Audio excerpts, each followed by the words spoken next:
9월입니다.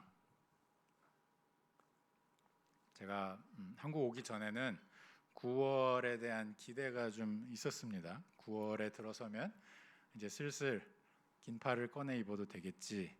근데 지금 추세라면 이 추석이 돼도 긴팔을 입지 않지 않을까 살짝 걱정이 되기는 합니다만 어쨌든 새로운 시즌을 맞이했습니다.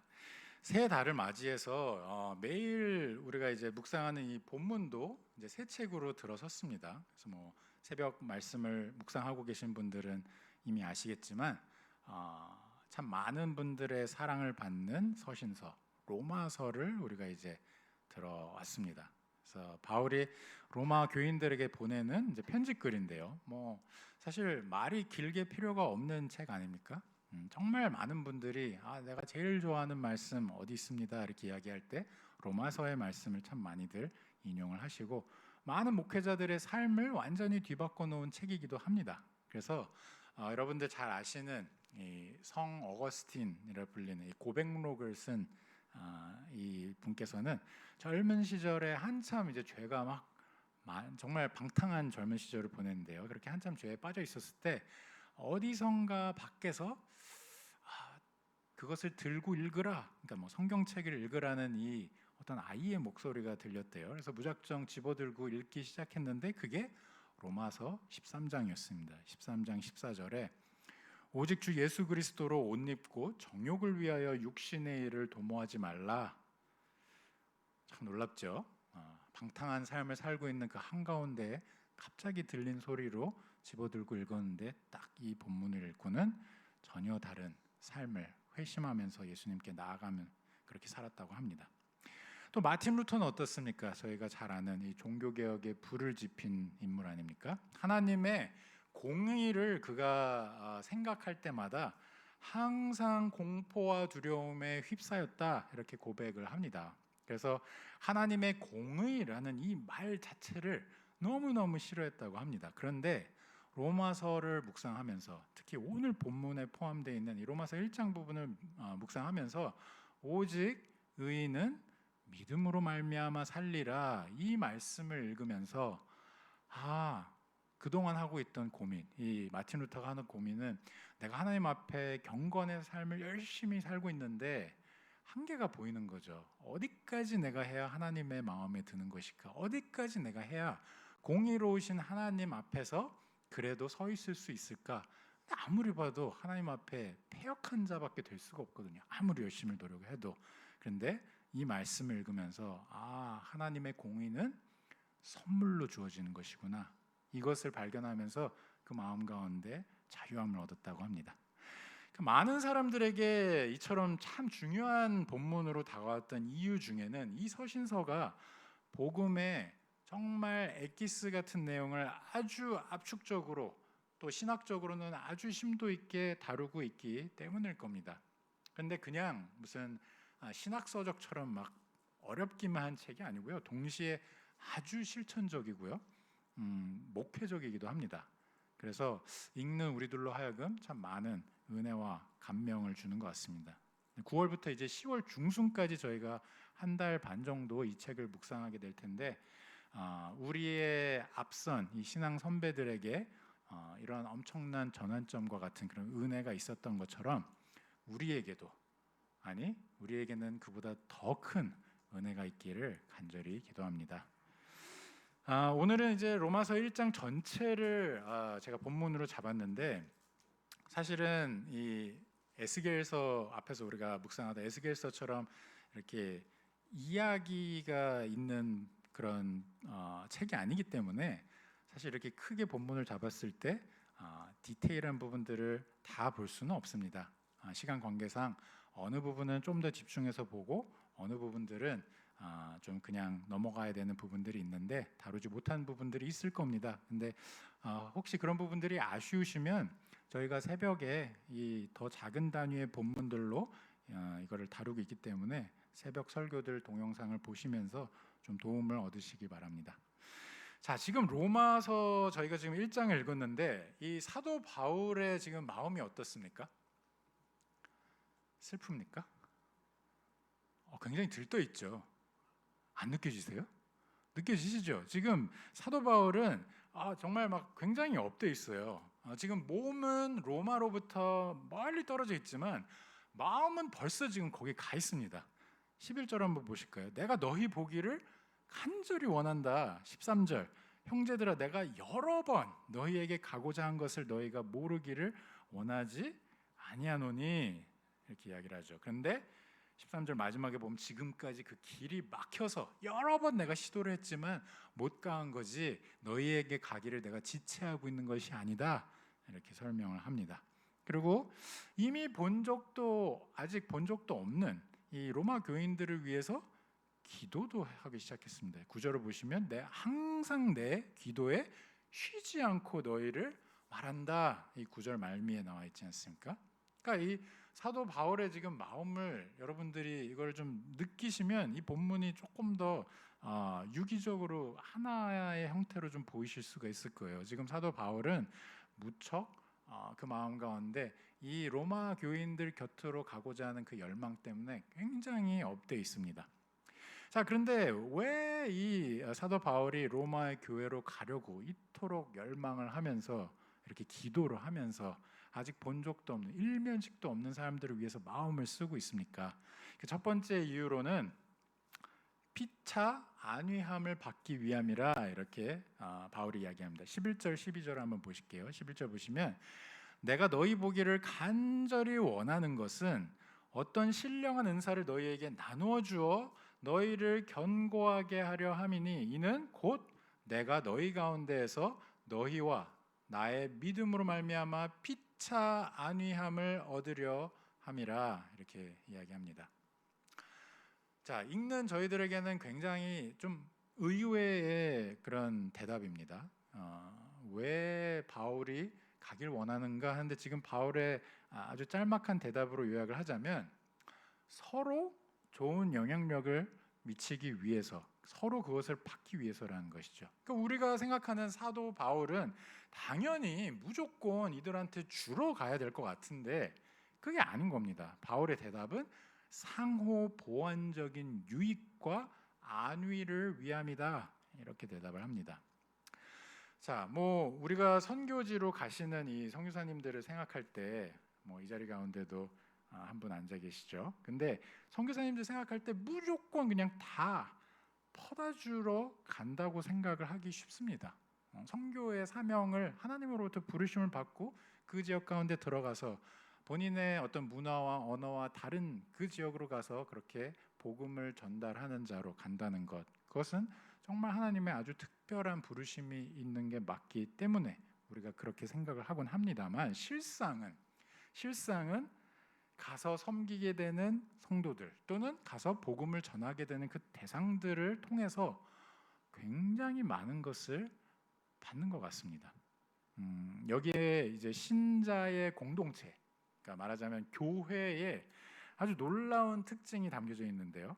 그러니까 친히 모퉁이 돌이 되시는 예수 그리스도를 중심으로 그 외의 모든 돌들, 즉 성도들은 예수 그리스도를 주변으로 함께 지어져 가는 겁니다.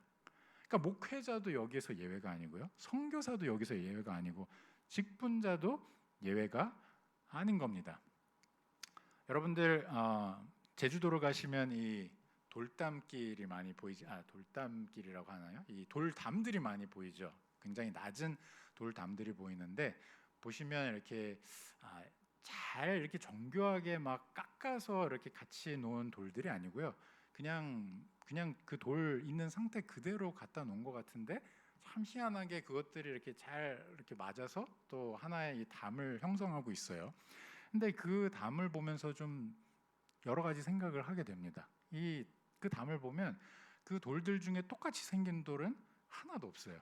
하나도 없는데 그 돌들이 함께 지어져 가는 것이죠. 그냥 함께 붙어서 이것이 하나의 담을 형성하는데 그 중심에 예수 그리스도가 계신 겁니다. 예수 그리스도로 인해서만 서로 함께 붙어 있을 수 있는 그런 공동체, 이것이 바로 교회인 것이죠. 그 교회 가운데에는 성도가 성도에게 끼치는 영향력은 그 모든 것이 다 예수 그리스도로부터 오기 때문에 어느 한 성도로부터 다른 성도에게 일방적으로만 흘러가는 은혜는 없습니다. 왜냐하면 예수 그리스도 앞에서 모든 사람은 그리스도의 이름으로 구원을 받는 자들이기 때문이죠.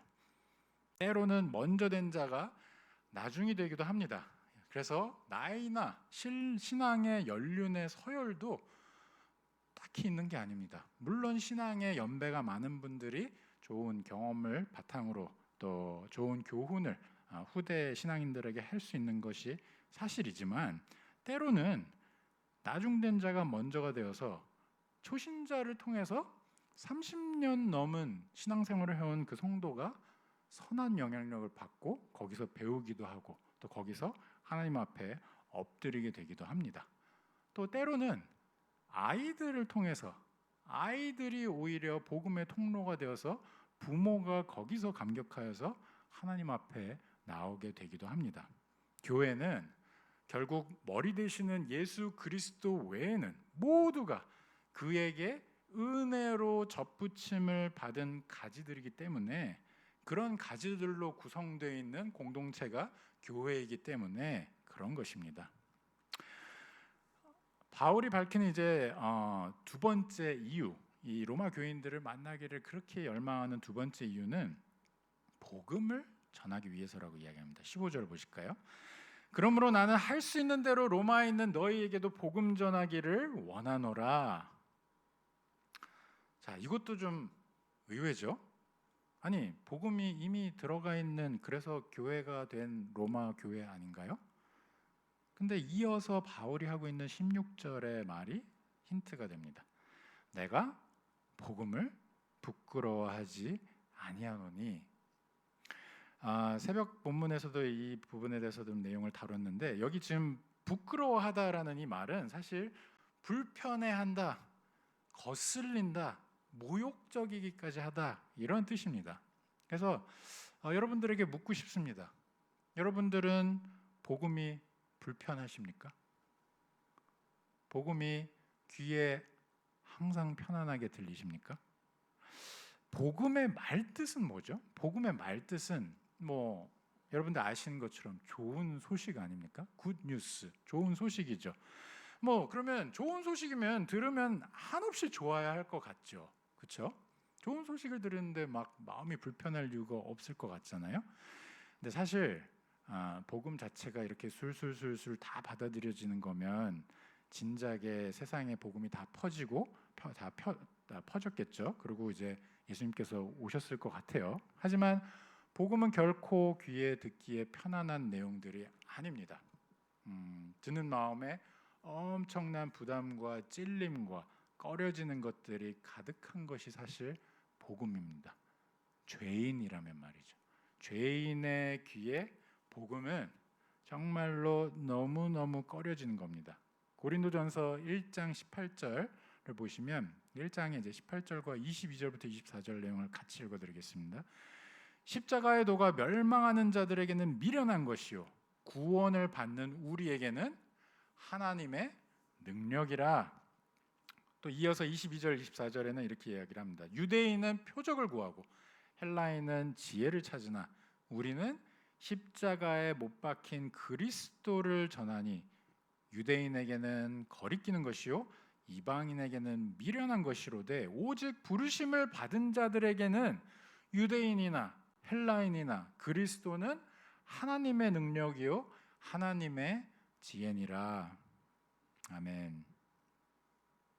그러니까 지금 저희가 살펴본 이 내용처럼 정말 이 유대인들에게는 그간 하나님의 백성으로 선택을 받아서 세워온 여러 가지 전통과 또 절기들과 이러한 것들이 있는데, 이들한테는 어떤 기적적인 사인들이 너무너무 중요했던 것이고, 헬라인들에게는 고대 철학과 문화가 발전했던 이 헬라인들에게는 고상한 어떤 철학적인 사고를 하는 이런 것들이 대단한 것으로 여겨졌기 때문에 십자가는 이처럼 세상에서 살아가는 사람들이 가장 귀하다고 생각하는 그런 기준에 비춰서 봤을 때는 너무너무 그것과는 거리가 먼 것이죠.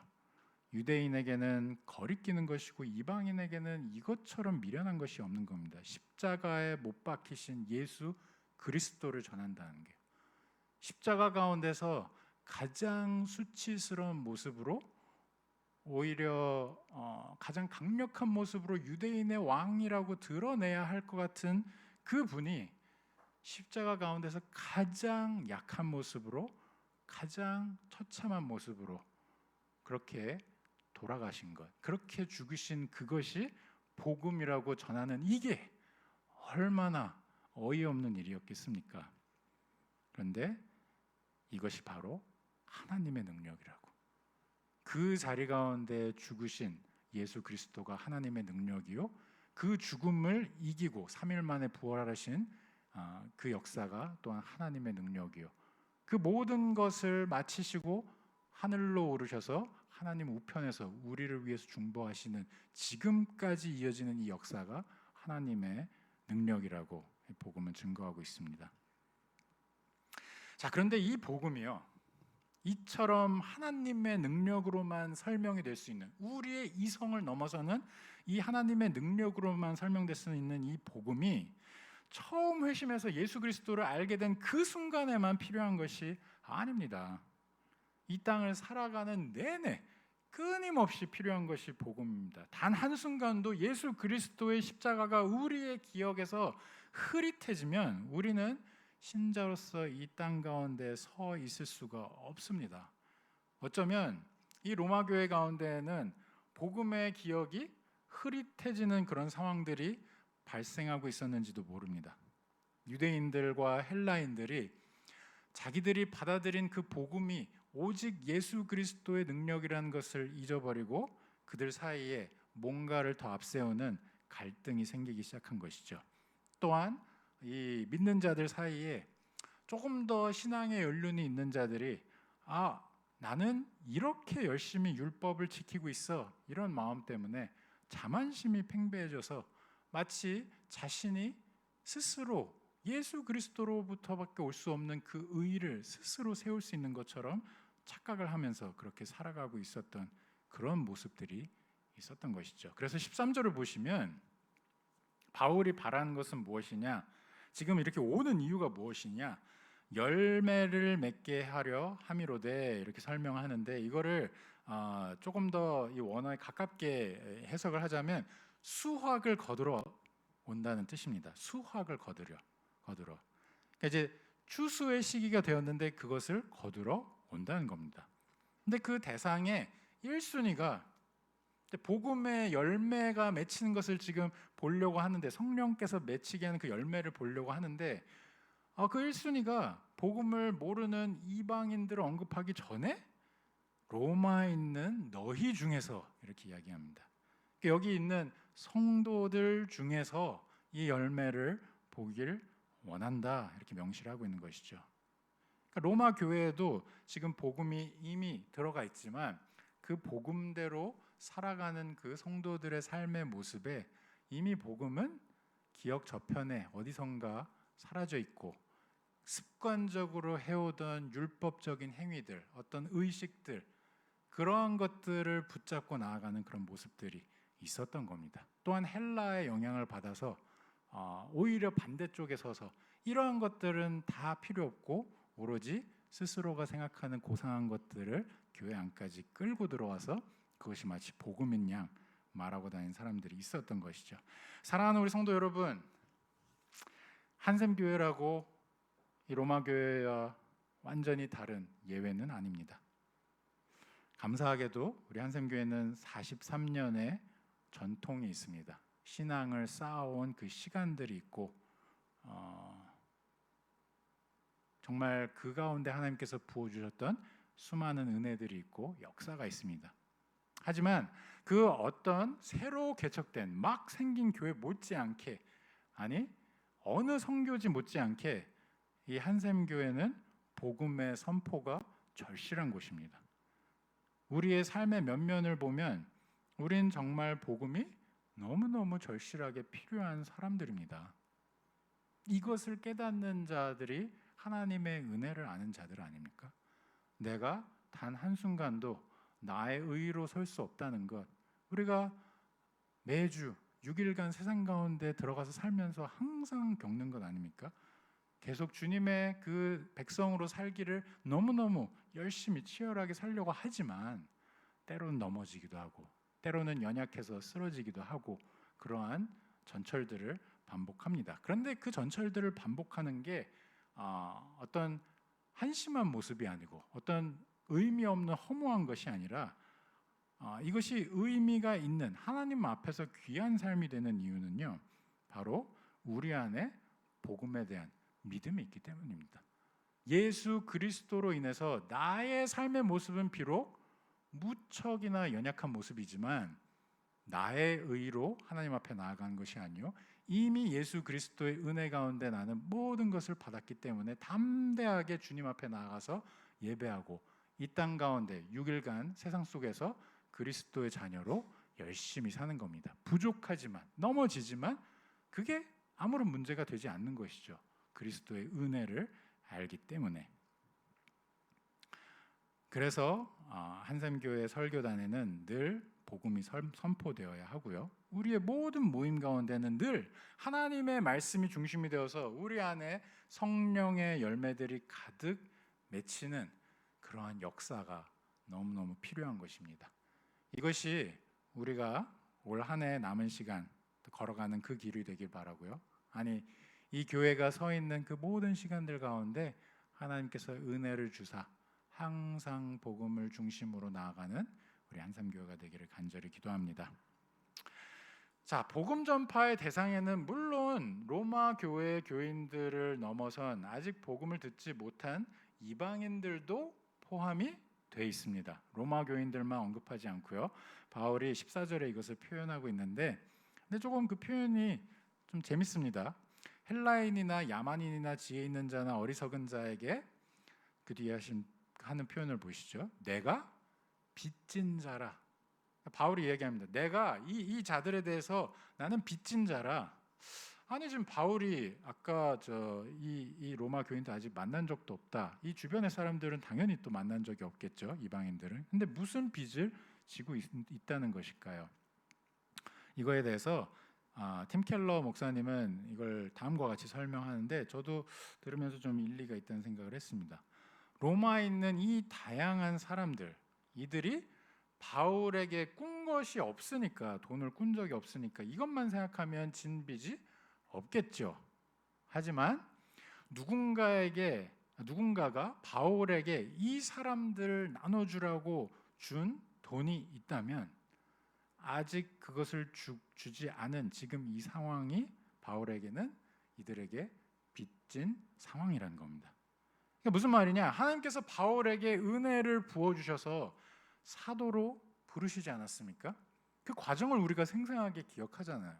그렇죠? 다메섹 도상에서 이 바울이 정말 악명 높은 사람 아니었습니까? 크리스찬들을 죄다 잡아들여 갖고 그들을 심판대에 넘기는, 그들이 죽는 현장에서 그것을 인정하는 그러한 자의 역할을 하던 이 바울이 동일한 그 일을 하러 크리스찬들을 박해하러 가는 그 길 가운데 예수님께서 돌연 나타나셔서 바울로 하여금 도저히 저항할 수 없는 하나님의 은혜를 맛보게 하신 거죠. 그 다메섹 도상에서의 예수 그리스도를 만나서 사울아 사울아 왜 나를 박해하느냐, 그 말씀을 듣고는 바울의 삶이 완전히 달라집니다. 더 이상 그리스도인들을 박해하는 삶이 아니요 그리스도의 이름을 들고 나아가서 복음을 증거하는 자로서 살게 되지 않습니까? 우리도 마찬가지입니다. 저와 여러분에게는 하나님께서 넘치는 은혜를 부어주셔서 그리스도를 알게 하셨잖아요. 그렇죠? 여기 계신 분들은 그 그리스도의 은혜를 맛보아 알았기 때문에 하나님 앞에 나와 예배하는 기쁨을 아시고 또 세상 가운데 살아내야 할 크리스찬의 그 역할을 알고 사시는 분들이시잖아요.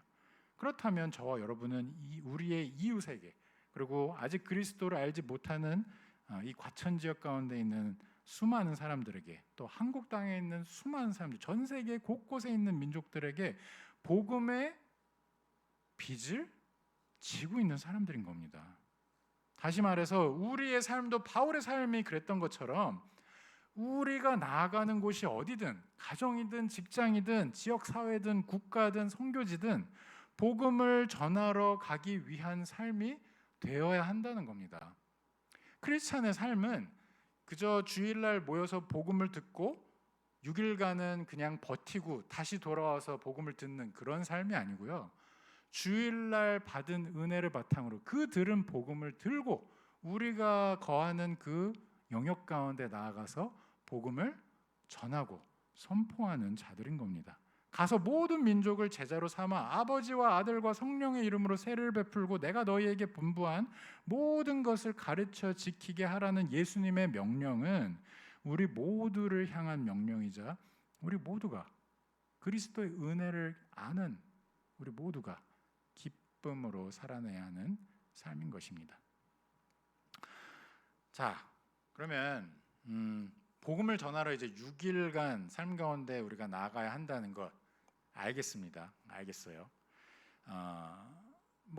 근데 우리 스스로를 포함해서 이제 복음이 필요한 사람들이 수두룩 하니까 그건 알겠습니다. 그런데 바울은 이제 한 걸음 더 나아가서 오늘 본문을 보시면 더 근본적인 질문을 하는데 그것은 우리에게 왜 복음이 필요합니까?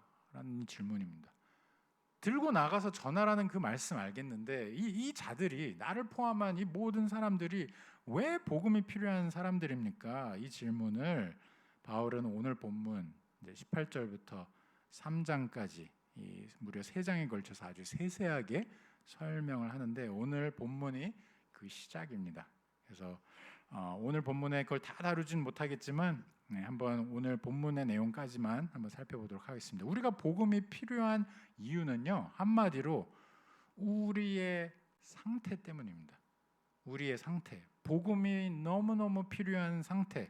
인간은요, 죄 아래에서 너무도 처참한 상태에서 살아갑니다.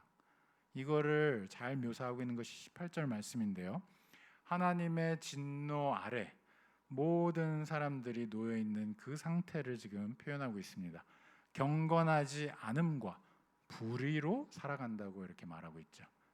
여기는 이제 두 가지 측면이 있습니다. 수직적으로는 하나님 앞에서 경건하지 않은 삶, 불의한 삶을 살고 있는 것이고요. 수평적으로는 우리의 이웃들에 대해서 그 하나님의 거룩하심에 합당하지 않은 삶을 살고 있는 겁니다. 이제 앞으로 3장까지 이 내용이 도대체 뭔지를 더 살펴보게 될 겁니다. 자, 근데 일단 심각한 문제는 모든 사람들이 하나님을 알면서도 모른 척한다는 게 너무너무 심각한 문제입니다. 자, 이게 무슨 소리일까요? 모든 사람들이 하나님을 안다. 복음을 들은 사람만 하나님을 아는 거 아닌가요? 이렇게 질문할 수 있는데 18절 한번 보시죠. 거기 보시면 불의로 진리를 막다 이런 표현이 나옵니다. 그렇죠? 불의로 진리를 막는 사람들의 모든 경건하지 않음과 불의에 대하여 이렇게 이야기를 하죠. 여기서 지금 막다라는 이 표현은 조금 여러분들이 이미지로 형상화해서 머리에 기억을 해두시면 조금 더 이해가 빠른데 이거는 억누른다는 뜻입니다. 그러니까 어떤 예가 좋은 예가 되냐면 이렇게 우리가 해수욕을 하러 가게 되면 비치볼 같은 걸 이렇게 들고 가지 않습니까? 그러면 이렇게 비치볼을 갖고 놀다가 이거를 한번 이렇게 눌러본 경험들이 다 있으실 거예요. 물 밑으로 이렇게 누르려고 하면 이게 잘 내려갑니까? 안 내려가죠. 안 내려가는 그 공을 억지로 눌러서 수면 아래로 이렇게 할 수는 있습니다. 그렇죠? 그러니까 그 상황을 기억하시면 딱 좋을 것 같아요. 억누르고 있는 겁니다. 그러니까 자연스럽게 놔두면 이 공이 당연히 물 밖으로 이렇게 나와서 누구나 다 볼 수밖에 없는데 그거를 억지로 눌러서 안 보인다 이렇게 이야기를 하고 있는 겁니다. 그러니까 알 수밖에 없는 하나님에 대해서 애써 외면을 하고 있다는 겁니다. 모든 사람들이요. 자, 이게 무슨 얘기인가 싶을 수 있는데 모든 사람은 하나님께서 창조하신 세계 가운데 살고 있잖아요. 그렇죠?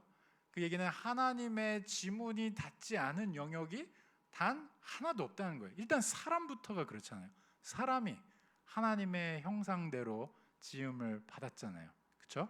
그리고 그 사람이 살고 있는 주변에 보는 모든 것들, 눈으로 보고 귀로 듣고 하는 그 모든 것들이 다 하나님의 지문이 찍혀 있는 창조된 세계 안에 있단 말이죠.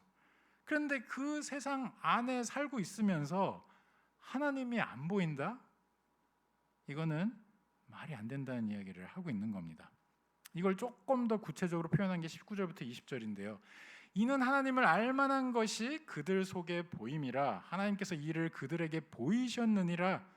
이 표현을 보세요. 지금 하나님께서 다 보이셨다고 이렇게 설명을 하시잖아요. 창세로부터 처음 이 세상을 만물을 지으실 때부터 그의 보이지 아니하는 것들, 곧 그의 영원하신 능력과 신성이 그가 만드신 만물에 분명히 보여 알려졌나니. 이게 무슨 얘기입니까? 하나님의 눈으로 볼 수 없는 속성이 우리가 눈으로 볼 수 있는 이 세상, 창조된 세상 가운데 다 드러나 있다는 겁니다.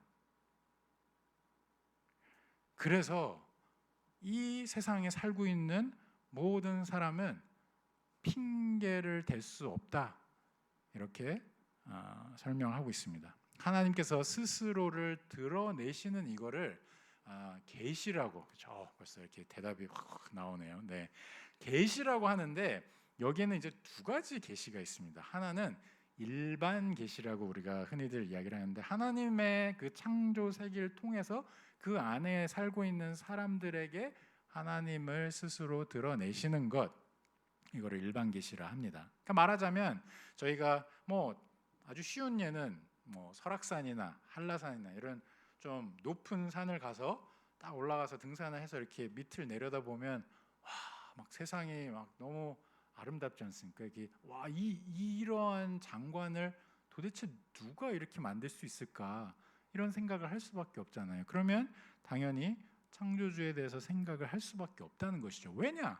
사람의 능력으로는 이거를 도무지 지을 방법이 없는 것이죠. 뭐 산까지 갈 것도 없습니다. 그냥 이따가 집으로 과천은 잘 안 보일까요? 이 밤하늘에 이 별들을, 과천은 잘 안 보일 것 같습니다. 밝은 지역이라. 근데 좀 시골 조금 더 외곽으로 가시면 이 밤에 이 쏟아지는 별들을 보고 있노라면, 와, 이거를 어떻게 이런 위치에, 저희가 이제 조금 과학적 지식이 생기지 않았습니까? 그 별들이 수억만 년 떨어져 있는 곳에서 지금 빛을 쏘고 있는 거라 생각하면 이거는 뭐라고 지금 설명이 안 되는 부분입니다.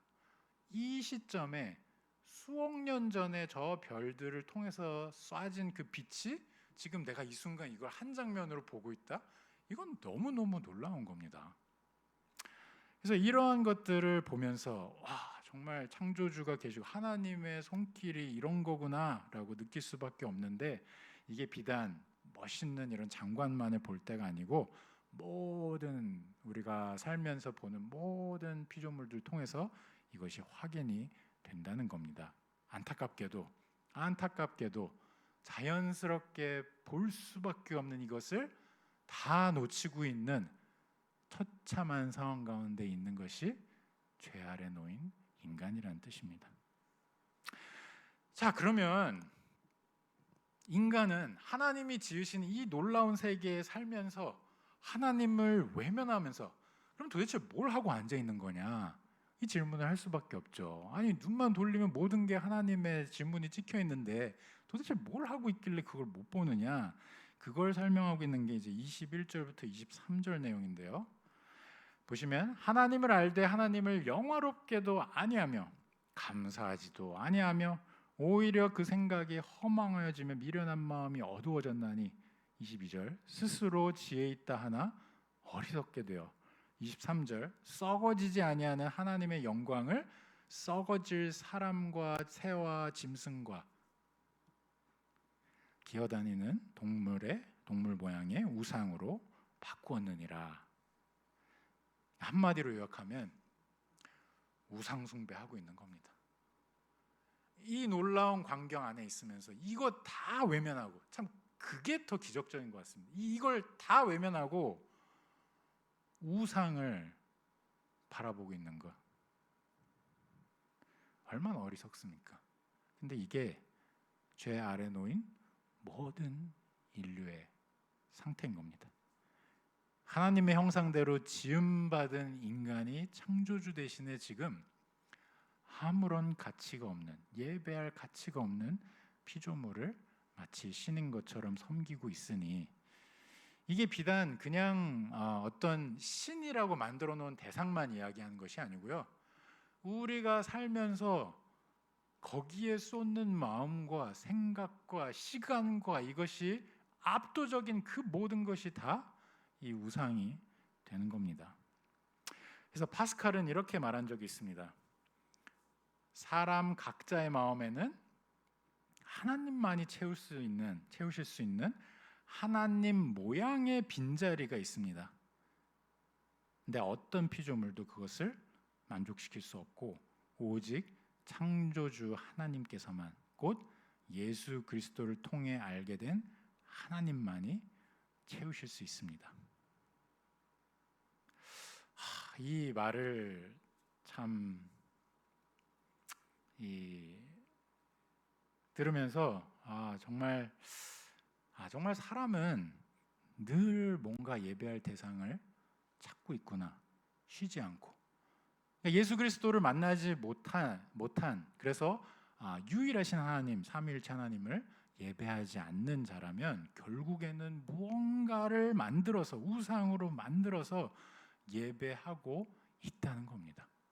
이런 의미에서 우리가 이제 지나가면서 이렇게 만난 사람들 물어보면 저는 무신론자입니다 이렇게 얘기하는 분들이 있는데, 진정한 의미의 무신론자는 없습니다. 모두가 무언가 피조물을 우상으로 만들어서 썩어질 것을 썩지 아니하는 하나님의 영광을 대체해서 그것을 예배하고 있는 자들이기 때문이죠.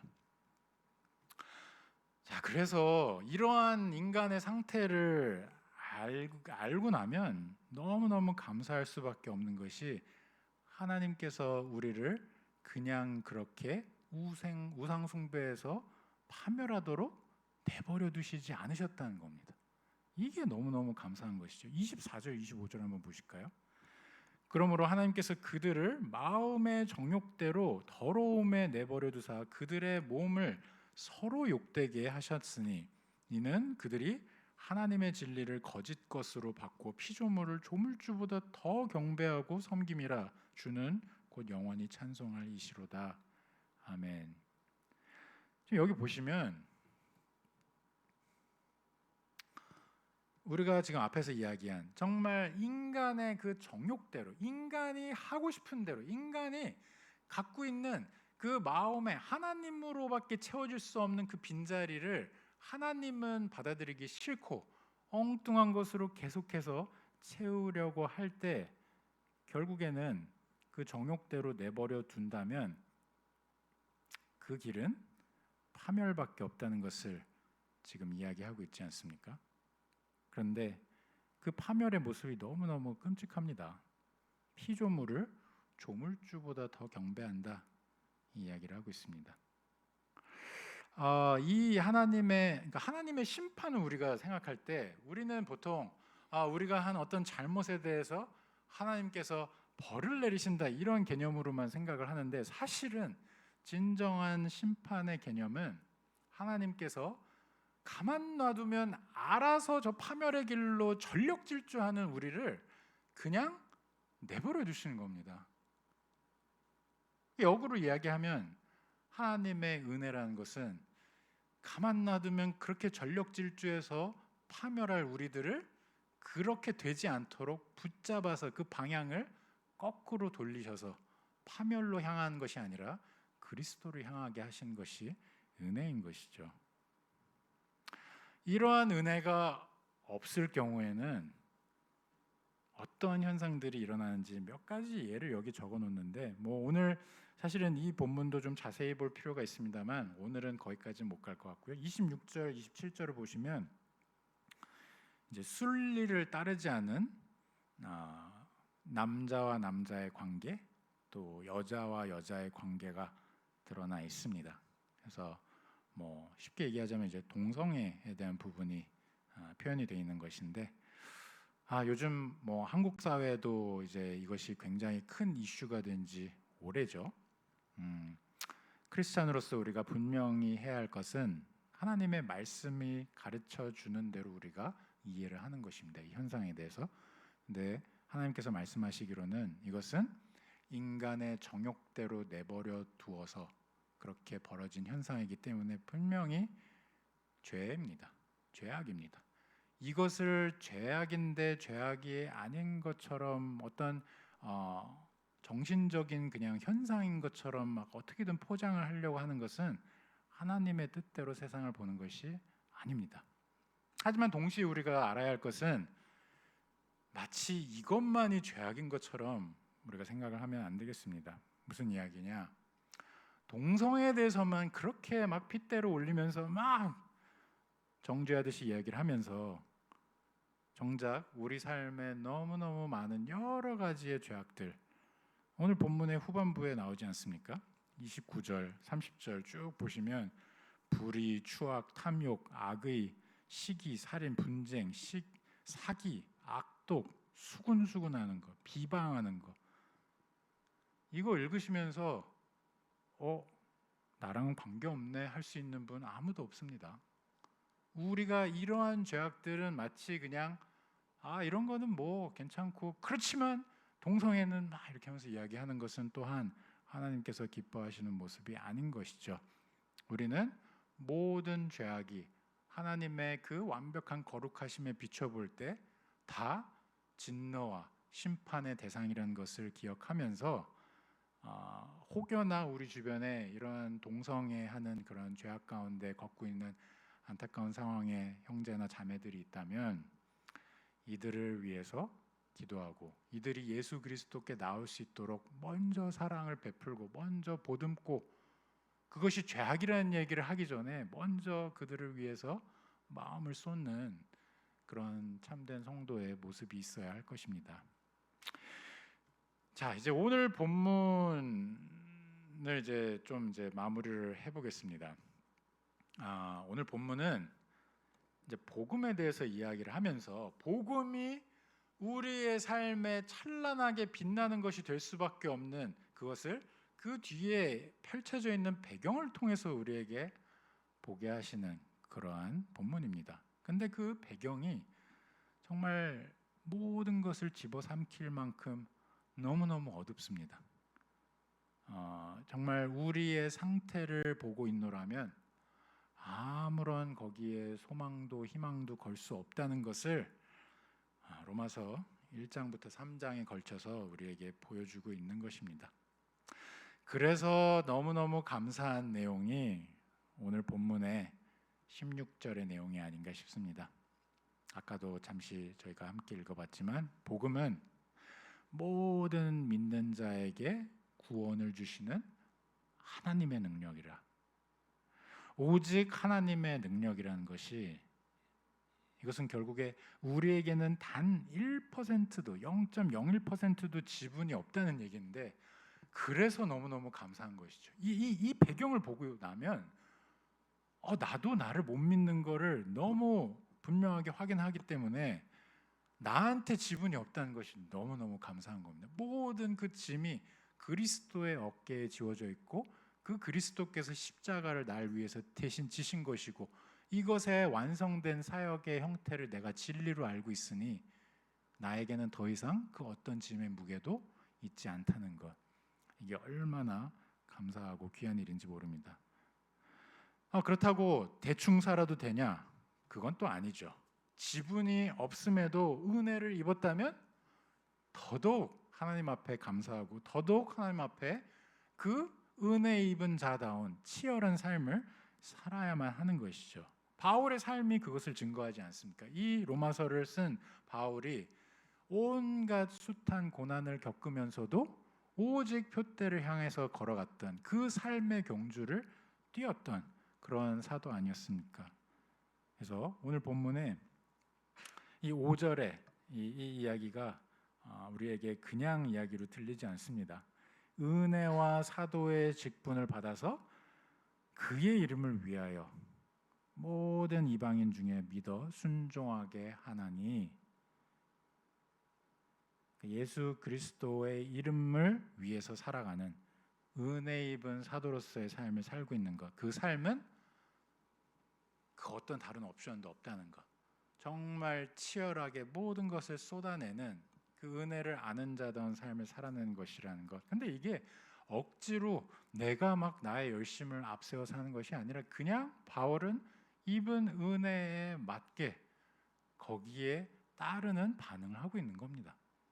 그러니까 이것은 어떤 율법주의적으로 정죄하기 위해서 내가 이렇게 열심히 살고 있는데 너희들은 왜 이렇게 살지 않느냐, 이러한 요소로서 보이는 열심이 아니라 그냥 그리스도 앞에 서 있으니까 그 그리스도 앞에서 내가 해야 될 일들이 보이는 것이죠. 그것은 그 누구를 정죄하기 위한 것도 아니고 그냥 본인 스스로의 은혜를 아는 자로서의 걸음을 위한 것입니다. 근데 이것이 우리 모두에게도 똑같이 적용이 되는 내용이 아니겠습니까?